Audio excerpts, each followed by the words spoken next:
My name is Kathy Andrews. My husband Mark and I have been members of Long Crendon Baptist Church for over 20 years.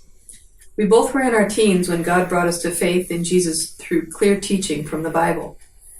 In our 20s, Mark came to work in Minnesota, and we met at church. We were married and lived there before moving to Yorkshire in 1993.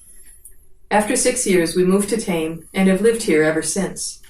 The Lord gave us 3 children, Madeline, Elijah, and Josiah. We have been blessed to be involved in churches where the Bible has been taught faithfully. From our early Christian years, truth about God's holiness, faithfulness, love, and sovereignty over all parts of life have been consistently and clearly put before us. And although our understanding is still limited, we have grown in our confidence in God's perfect wisdom and leading. Looking back, we are so thankful that a solid biblical anchor was set long before the difficult storm hit. 7 years ago, Josiah was diagnosed with bone cancer. He had surgery to remove the tumors in his leg and then underwent about 14 months of chemo treatment. At the end of that time, scans were clear, but 2 months later, an X-ray showed that the cancer had spread to his lungs. Surgery was not an option, but he was offered further chemo treatment that may have extended his life a year or two. Most of that time would have been spent in the hospital feeling very sick, so he chose to have no further treatment. Josiah was able to make that difficult choice only because his strong faith in Jesus enabled him to not be afraid of death. And we were able to support him in that decision because we knew he would be safe in God's care. Josiah died just a few months later, on April 17th, 2015. People may question where God was in all this. How could a loving God allow our family to go through such heartache? Was God not powerful enough? Did we not pray enough, or did we use the wrong words?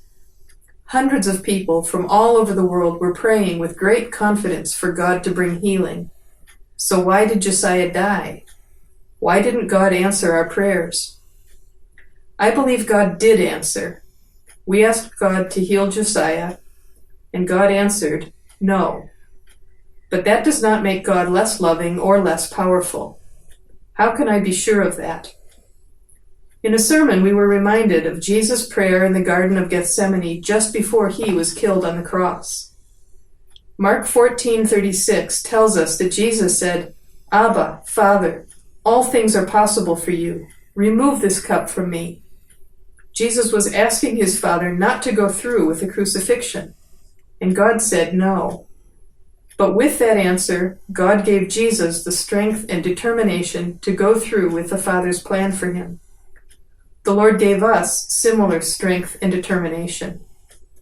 Throughout Josiah's treatment, many people showed practical love to us, and we were held up with texts, emails, and cards that reminded us of God's Word.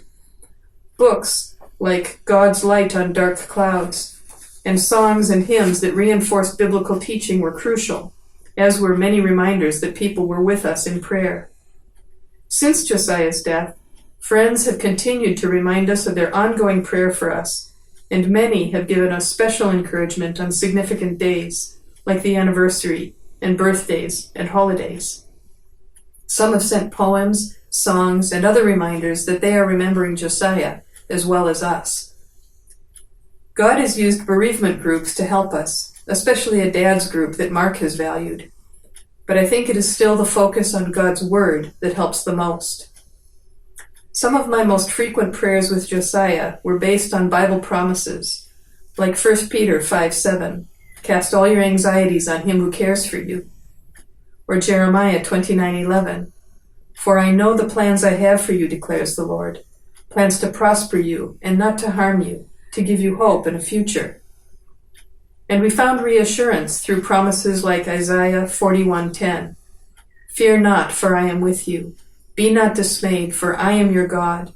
I will strengthen you. I will help you. I will uphold you with my righteous right hand.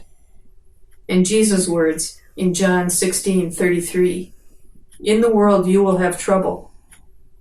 But take heart, I have overcome the world. I cannot stress enough the value of reading and knowing God's truth found in the Bible. We may never fully understand why God chose not to heal Josiah in this world, but I am perfectly certain that Josiah is fully healed in heaven. None of that makes grief go away. Confidence in Jesus does not mean suffering is not painful, but I can still hold on, as to a life raft in the middle of the ocean, to the truth that God has a bigger and a loving plan. It was not healing that God brought as an answer to our prayers, but the strength to survive in spite of the trauma. Josiah didn't lose his battle with cancer. His faith never failed, and he faced death without fear, which was a huge victory. His example helps us and inspires others.